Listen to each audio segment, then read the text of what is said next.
এই যে বাপু, তোমাকে তো দেখি সারাদিন মাঠেই পড়ে থাকো। চাষ করো, খাল পরিষ্কার করো, কখনো ধান, কখনো সবজি। ক্লান্তি বলে কিছু নাই নাকি? ক্লান্তি তো লাগে চাচা, কিন্তু কাজ না করলে পেট চলে না।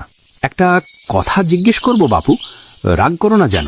না চাচা, বলুন। তোমার ভাইটা তো দেখি বাড়িতে বসেই খায়, তুমি এত কষ্ট করো কেন? সব বোঝা কি তোমারই?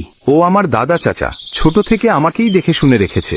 আমার পড়াশোনো, আমার খাওয়া পড়া সবই তো ওর হাত ধরে। সে তো ঠিক, কিন্তু এখন সময় বদলেছে বাপু, মানুষ বদলায়। দাদা কখনো বদলাবে না চাচা, আমি ওর উপর ভরসা করি। ভরসা ভালো, কিন্তু অন্ধ ভরসা খারাপ।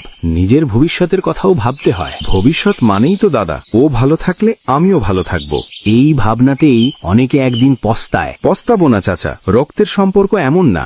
রক্তের সম্পর্ক কখনো কখনো কাগজের কাছে হার মানে। আমার দাদা এমন না, আমি বিশ্বাস করি। কিন্তু সাবধান থেকো, নিজের কিছু জমাও, নিজের একটা রাস্তা বানাও। আমি তো কারো ক্ষতি চাই না, শুধু কাজ করে খেতে চাই।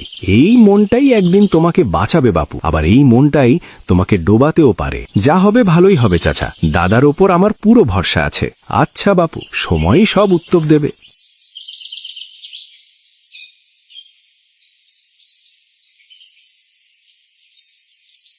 এই শোনো, আর কতদিন এভাবে তোমার ভাইকে খেতে দেবে? খায় আমাদের ঘরের ভাত, থাকে আমাদের বাড়িতে, কিন্তু এতে আমাদের লাভটা কি? জমির ভাগ তো এখনো হয়নি, সব জমি এখনো বাপের নামেই আছে। ও থাকলে ভাগের সময় তুমি সুবিধা পাবে কিভাবে?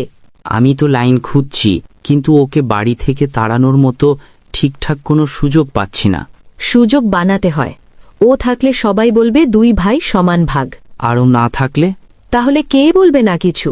বাপের নামেই থাক বা না থাক, শেষ কথা তো তুমিই পাবে। গ্রামের লোকজন তো সব তোর সুনাম করে। এছাড়াও ও সারাদিন মাঠে কাজ করে। কাজ করলেই বা কি? কাগজে তো কিছু নেই। ভাগের সময় দরকার কাগজ, ঘাম না। তাই আগে ওকে সরাতে হবে। ঠিক তাই, ওকে অলস বানিয়ে দাও, বোঝা প্রমাণ করো। তারপর আমি খরচের কথা তুলব, বলবো আমি একা সংসার টানছি। এইটাই সুযোগ। ভাগ হওয়ার আগেই ওকে বের করতে হবে।